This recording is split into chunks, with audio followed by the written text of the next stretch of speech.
है, लेकिन नहीं, हम चाहते हैं कि वीडियो के माध्यम से उनका प्रोमो देखें। आप आज हमारे बीच में जो शख्सियत यहाँ पे आने वाले हैं, जो अपनी आपके बीच में अपनी सफलता की बात करने वाले हैं, अपने अचीवमेंट की बात करने वाले हैं, क्या उन्हें बुलाना चाहिए? बुलाना चाहिए। कुछ लोग बहुत बिजी हैं, लगता है कि गेहूं सुखाने के लिए घर छोड़ के आए हैं, हाथ ही नहीं उठ रहा है। बुलाना चाहिए। उनको बुलाने से पहले हम चाहेंगे, उनका एक प्रोमो वीडियो है, एक प्रोमो वीडियो के माध्यम से आपको उनकी झलकियां, क्योंकि उनका प्रोग्राम को अटेंड करने के लिए मैं बहुत दूर दूर जाया करता था। आप सब भी ऐसे हैं, उनका प्रोग्राम को अटेंड करने के लिए आपको हजारों खर्च करने पड़ते हैं, लेकिन आज गोरखपुर की धरती पे मौजूद है, तो उनको बुलाने से पहले हम देखते हैं उनका प्रोमो वीडियो। एक बार क्लैपिंग होगी, इधर प्रोमो वीडियो स्टार्ट होगा।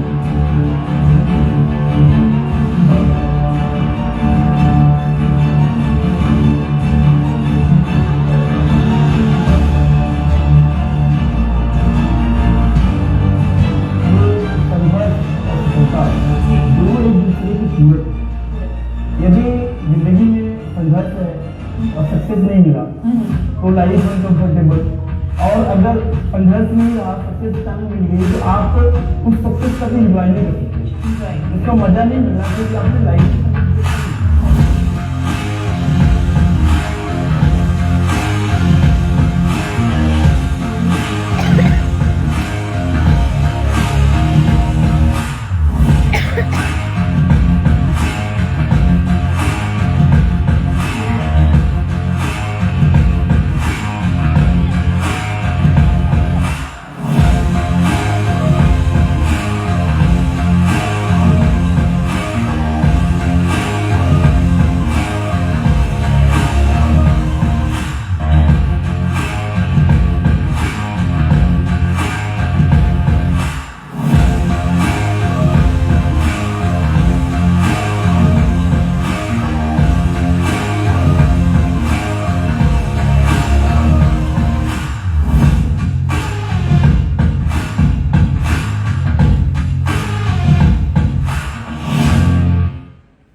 फ्रेंड्स, अभी आपने देखा सर का प्रोमो वीडियो, अब आप देखेंगे उन्हें हकीकत। अब मैं उन्हें इनवाइट करने जा रहा हूं आपकी जोरदार तालियों के बीच, हू हल्ला के साथ आईएफसी के कोहिनूर डॉक्टर अजय शर्मा जी को।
गुड सी कैसे है जी? बढ़िया, वाह। जीतना चाहते हैं, आगे बढ़ना चाहते हैं, जिंदगी के सफर में जीत का जश्न मनाना चाहते हैं, राइट? तो दिल्ली फतेह करना पड़ेगा। तैयार हैं? Are you ready? ना क्या हम लोग गोरखपुर में हैं? तो गोरखपुर इतनी एनर्जी चलती है। मैं एक बार फिर से करता हूं, आर यू रेडी? यस, ये हुई कुछ बात। शादी हो चुकी, हम ऑलरेडी बहुत लेट हो चुके हैं, तो सीधे कम टू द पॉइंट बात करेंगे, टॉपिक, जिससे कि सर को जल्दी हम वेट करें, क्योंकि आज हम यहाँ पे उपस्थित हुए सर को मिलने के लिए, सर को सुनने के लिए। ये सर नो राइट। तो मैं मेरा परिचय दे दूं, मेरा नाम डॉक्टर राजेश शर्मा है। मैं संगम नगरी प्रयागराज से हूँ। प्रयागराज में एक बहुत प्यारा सा तहसील है हंडिया, वहां मेरा घर है। पीछे 12 साल से मैं इस बिजनेस को सीख रहा हूँ, और इन 12 सालों में मैं मेरे अपने गुरुओं से, अपलाइन से, लीडर से, मैनेजमेंट से, कंपनी से मैं सीखता गया, और जो जो मैं सीखता गया नीचे टीम को सिखाता गया, और सिखाते सिखाते आज मैं यहाँ पे आ गया। राइट। ये बिजनेस में आने के पहले की मेरी जो जर्नी है उसके बारे में अगर मैं आपको बताऊं, तो जब मेरी एजुकेशन कंप्लीट हुई और जब मैं पैसे की खोज में निकला, तो मैंने मुंबई जैसी सिटी के अंदर में 2500 रुपए महीने तक की मैंने नौकरी करी, 2500 रुपए महीने तक की। और वो नौकरी भी 2500 की नौकरी भी ईश्वर को रास नहीं आई, वो नौकरी मेरे हाथ से निकल गई। और वो इसलिए निकल गई कि घर में मुझे ऐसा एक हादसा हो गया जिसकी वजह से मुझे वापस आना पड़ा। और जब वापस आए तो हमने जब सिचुएशंस को देखी, तो हमने एक चीज बड़े ध्यान से अपने दिमाग के अंदर में सोचा। हमने कहा कि मैं मुंबई क्यों गया था। अपने आप से पूछा कि मैं मुंबई क्यों गया था। आंसर क्या आया? पैसा कमाने के लिए। ये सब नो राइट।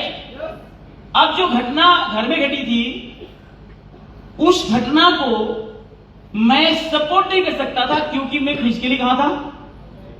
मुंबई में। 2500 रुपए महीना कमाने वाला आदमी फाइनेंशियली स्ट्रांग नहीं हो सकता, तो हम पैसे से भी हेल्प नहीं कर पाए परिवार की, और शारीरिक हेल्प नहीं कर पाए। तो मैंने पूछा अपने आप से कि मैं मुंबई क्यों गया, तो जवाब आया पैसे के लिए। क्लियर? और फिर मैंने देखा कि पैसा भी उतना नहीं कमा रहे हैं, तो मैं मेरी जिंदगी में पैसा भी कमा लूं, और कल को मेरे परिवार में कुछ हो जाए, और पैसा ही मेरे पास बहुत कुछ है, हम परिवार को सपोर्ट न कर पाए, उनके सुख में दुख में अगर हम साथ खड़े न रहे, तो ऐसी जिंदगी का क्या काम? हम अपनी मदर को हेल्प न कर पाए, फादर को हेल्प न कर पाए, हम अपने बच्चे को हेल्प न कर पाए, वाइफ को हेल्प न कर पाए, तो फिर ऐसी जिंदगी का क्या काम? तो मैंने एक निर्णय लिया कि थोड़ा कमाएंगे, घर रहेंगे, परिवार के बीच में रहेंगे। तो मैंने एक दुकान डाली हार्डवेयर की, बहुत लंबे टाइम तक चली हार्डवेयर की दुकान मेरी। लेकिन वो दुकान के अंदर से मेरी दाल रोटी जिस हिसाब से मेंटेन होनी चाहिए वो नहीं हो रही थी, जिसकी वजह से उसको बंद करके मैंने वहीं पे एक दूसरी दुकान खोली, फोटो स्टूडियो की। दुर्भाग्य मेरी वो भी दुकान नहीं चली। और जब वो दुकान मेरी नहीं चल रही थी, उसी टाइम में मेरी ग्रेट अपलाइन, नाम लेते बड़ा फक्र होता है, गर्व होता है, आदरणीय श्री जसवीर सिंह जी वहां पे आए। यस, जोर बताइए, आप सबके अपलाइन हैं। वो उस दुकान पे आए। दुकान पे आने के बाद उन्होंने मेरे से एक सवाल पूछा। उन्होंने कहा, अजय जी क्या आप अपने सपनों को पूरा करना चाहते हैं? आज मैं मेरी बातों को ध्यान समझना, क्योंकि मैं पीपीटी पे बहुत ज्यादा नहीं जाने वाला, क्योंकि अगर उसमें जाऊंगा बड़ा लंबा सेक्शन हो जाएगा, और जो हमारी बाध्यताएं हैं वो बाध्यताओं में रह के बातें करनी है। तो सर ने मेरे से पूछा कि शर्मा जी आप मुझे ये बताओ, क्या आप अपने सपनों को पूरा करना चाहते हैं? तो मैंने उनसे कहा, ऑफकोर्स बिल्कुल करना चाहते हैं। तो उन्होंने कहा कि अगर आप सच में अपने सपनों को पूरा करना चाहते हैं तो मेरे पास एक बहुत शानदार बिजनेस है। तो जैसे ही उन्होंने बिजनेस शब्द यूज किया तो मुझे समझ में आ गया कि बिजनेस है, इसका मतलब इसके अंदर पैसा लगाना पड़ेगा, और पैसा मेरे पास था नहीं। मैंने उनसे पूछा कि सर आप ये बताइए कि इस बिजनेस के अंदर में पैसा कितना लगाना है? उन्होंने कहा नहीं, इसके अंदर कोई पैसा नहीं लगाना है, बिना इन्वेस्टमेंट के, जीरो इन्वेस्टमेंट, बिना पूंजी के काम हो सकता है। मैंने बचपन से ये बात सुनी थी, सीखी थी कि अगर बिजनेस करना है तो पैसा लगाना पड़ेगा, बिना पैसा लगाए बिजनेस नहीं हो सकता। ये सब नो राइट। तो उन्होंने कहा पैसा नहीं लगाना है। तो जब उन्होंने कहा पैसा नहीं लगाना है, तो मुझे एक बात बहुत अच्छे से समझ में आ गई कि पैसा नहीं लगाना, इसका मतलब कोई छोटा मोटा आलतू फालतू काम होगा। हमने कहा सर फाइनल एक बात बताओ। कहते क्या? हमने कहा इसके अंदर कमाई कितनी हो सकती है? उन्होंने कहा कि अजय जी इसके अंदर आप लाखों रुपए कमा सकते हैं। कितना जी? जो इंसान 2500 रुपए महीने की नौकरी कराओ, जो इंसान लोगों से हेल्प लेकर के अपनी दुकान खोली, उसकी दुकान न चली हो, और एक आदमी आए और बोले कि भैया बिना किसी इन्वेस्टमेंट के, बिना किसी पूंजी के आप लाखों रुपए कमा सकते हैं। जिस इंसान ने अपनी नजरों से वो हालात देखे हों कि आज 10-20 हजार रुपए की नौकरी के लिए लोग हाथों में घूस लेके घूम रहे होते, जुआड़ खोज रहे होते, कहीं से नौकरी मिल जाए 10, 20, 25, 50 हजार की। उस माहौल में एक इंसान को बोलता है बिना इन्वेस्टमेंट के पैसा कमा लोगे। तो मैंने उससे हाउ इज पॉसिबल, कैसे संभव है?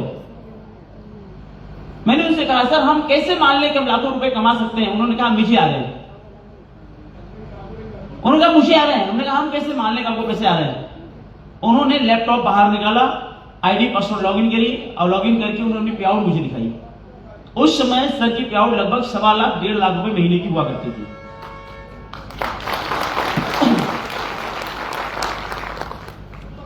जब मैंने 1.25 लाख रुपए की चेक देखी तो बड़े ध्यान से उनको नीचे से लेकर ऊपर तक देखा और दिमाग में जोर डाला। हमने कहा यार शर्मा ये बताओ कि जो इंसान 1.25 लाख 1.5 लाख रुपए महीना कमाएगा वो तुम्हारी टूटी फूटी दुकान पे पंजाब से आके क्यों बैठेगा? क्वेश्चन था दिमाग में। सबके जो भी नए लोग होते हैं उनके दिमाग में इस तरह के क्वेश्चन बहुत टहलते हैं। आज भी बहुत सारे लोग यहाँ पे नए आए होंगे। कितने लोग पहली बार आए मीटिंग में? हाथ में जरा नए लोग।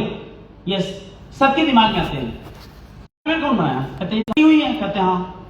हमने कहा सर अगर डालना था 1.25 लाख 1.5 लाख रुपए क्यों डाला? आप 15-20 लाख डाल लिए होते। इंसान ही डालते इसके अंदर, हम इसको फेल कैसे करें? आप 15-20 लाख डाल लिए होते। कहते नहीं अजय जी ये सच में मेरे पास आते हैं। हमने काम कैसे मान लिया? ईश्वर की मर्जी थी, जिंदगी में कुछ अच्छा होना था। उनके पास लेटेस्ट अपडेटेड पासबुक थी स्टेट बैंक ऑफ इंडिया की। उन्होंने बैंक में से पासबुक निकाली। कहते अजय जी जो एंट्री आप वहां देख रहे हो ये देखो मेरी पासबुक में हर महीने मुझे ये पैसे आते हैं। और जब मैंने उस पैसे को देखे और उनके शब्दों को हमने सुने तो मैं बहुत आश्चर्यचकित रह गया। मेरी आंखें खुली की खुली रह गई। हमने कहा यार बिना इन्वेस्टमेंट के लाखों रुपए आ सकते हैं, हाउ इज पॉसिबल? मैंने उनसे पूछा सर कैसे हो सकता है? उन्होंने कहा कि शर्मा जी परिवर्तन प्रकृति का शाश्वत नियम है। हमेशा दुनिया के अंदर में चेंजेस होते हैं। आज भी देखो इतने बड़े चेंजेस हो रहे हैं, हर चीज में चेंज हो रहा है। उन्होंने कहा परिवर्तन प्रकृति का शाश्वत नियम है, चीजें बदलनी होती है। बिजनेस का नया दौर आ रहा है। इसको भी ये बंद कर दिए लाइट पूरी, ये जल्दी नहीं चाहिए कोई भी। राइट? कहते नया दौर आ रहा है बिजनेस का। हमें ऐसा कौन सा दौर आ गया? कहते डायरेक्शन, नई इंडस्ट्री, नई टेक्नोलॉजी, नया बिजनेस, नया सिद्धांत। हमें क्या होता है इसके अंदर, कैसे आते हैं पैसे? 1 घंटे बैठ के हमने सर से समझे। सर ने पूरा बढ़िया से मुझे बिजनेस समझाया और मुझे परफेक्ट बिजनेस समझ आ गया। और आने के बाद में इस बिजनेस के अंदर में एंट्री करने के लिए तुरंत ही सर को बोला कि सर फार्म भर दो। उस टाइम फार्म भरा जाता, हमने भरवा लिया। फार्म भरने के बाद भगवान से ही प्रार्थना करी, भगवान जल्दी शाम हो जाए, शटर डाउन करूं। रोज की तरह शाम हुई, मैंने शटर नीचे गिराया और हम घर गए। आप यकीन मानिए कि घर में डायरी और पेन लेके मैं ऐसा बैठा कि बैठा ही रहा। रात के 11:30-12 कब बज गए मुझे पता नहीं चला। दिमाग में एक जुनून था, एक अलग तरह की एनर्जी थी, वो नींद ही मेरा गायब कर दी थी। रात को 11:30 बजे के बाद घर में होम मिनिस्टर का प्रवेश हुआ। होम मिनिस्टर समझ रहे हैं आप लोग? हाँ जी, कौन? हाँ, तो रात को होम मिनिस्टर का प्रवेश हुआ। पत्नी आई घर के अंदर में, मुझे देखी और जैसे उसने मुझे देखा डायरी पेन लेके बैठा हूं, बड़ा आश्चर्यचकित। मुझे मेरी जिंदगी में कभी ऐसा नहीं हुआ कि इतनी रात को डायरी और पेन लेके बैठे रहे। वो मुझे घूर घूर के देख रही थी, घूरे चली जा रही थी। और उसे रहा नहीं गया, उन्होंने मेरे से पूछ लिया कि क्या चक्कर क्या है, आज नींद नहीं आ रही है? हमने उनसे कहा नहीं, आज मुझे बहुत शानदार बिजनेस मिल गया है। तो उन्होंने कहा इसके पहले क्या कर रहे थे? हमने कहा नहीं, बिजनेस ही कर रहा था, लेकिन अभी मुझे नए दौर का बिजनेस मिल गया है। कहते उसमें क्या होगा? हम जो चीज हमने घंटों में सुनी थी, समझी थी, क्या उसको 2 मिनट में समझा सकते हैं? अब उसे मुझे 2 मिनट में 60 में समझाना था। उन्होंने कहा क्या होगा उसमें? हमने कहा कि हमारी जिंदगी बदलने वाली है, हमारे पास लाखों रुपए महीने आएंगे, बड़ी बड़ी गाड़ियां होंगी, हमारे बच्चे विदेशों में पढ़ेंगे, जीवन पूरा बदल जाएगा, हम विदेश यात्रा करेंगे। पत्नी और घूर घूर के मुझे देखने लग गई। राइट? कहते और क्या होगा? हमने कहा हमारे पास नौकर चाकर भी होंगे। अब पति से रहा नहीं गया, वो धीरे धीरे करके मेरे समीप आई और अपना मुंह मेरे मुंह के पास लेके आई और उसने बड़े तेजी के साथ मुझे करके सूंघा।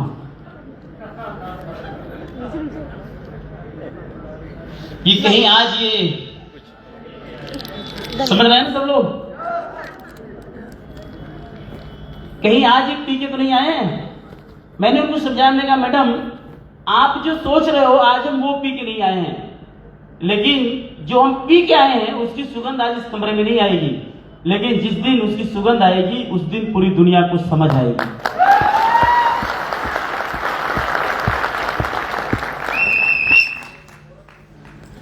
दूसरे दिन मैंने अपनी साइकिल निकाल ली। मेरे पास बहुत शानदार साइकिल होती थी, मैंने निकाल ली साइकिल, मैंने दौड़ाई, खूब दौड़ाई और साइकिल में भी मैं टाई लगा के चलता था। अभी मैं कार में बहुत बार होता है, मैं ज्यादातर कार में भी टाई नहीं लगाता हूँ, राइट, लेकिन फ्लाइट में भी टाई नहीं लगाता हूं। लेकिन उस टाइम में बिना टाई लगाए मैं साइकिल से भी नहीं निकलता था, टाई भी नहीं निकलता था, पूरा वेल मेंटेन जो भी कपड़े होते थे पूरा एकदम प्रेस वगैरह करके टकाटक करके पहन के निकलता था साइकिल में। और साइकिल इतनी अच्छी थी, हर 1-2 किलोमीटर में 1 से 2 बार उसकी चैन बाहर आती थी और मैं बड़े प्यार से टाई लगाए उधर की उसकी चैन लगाता भी था और मोटरसाइकिल वाला उधर से आके तो उसको देखता भी था, हंसता भी था, मुस्कुराता था, निकल जाता था। मेरे को कोई फर्क नहीं पड़ता था क्योंकि मैंने सर की छींक देख ली थी। मैं लग गया काम के अंदर में दबा करके, साइकिल मैंने खूब दौड़ाई। फिर मैं सेकंड हैंड मोटरसाइकिल में आ गया, मैंने मोटरसाइकिल खूब दौड़ाई। फिर मैं नई मोटरसाइकिल बीच में आया, उस मोटरसाइकिल को मैंने खूब दौड़ाया।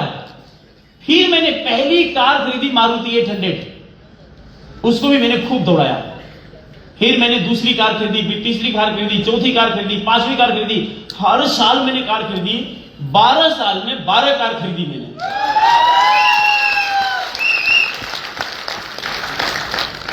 जिसमें से 9 कारें मैंने पर्सनल यूज में लिया, 9 कार।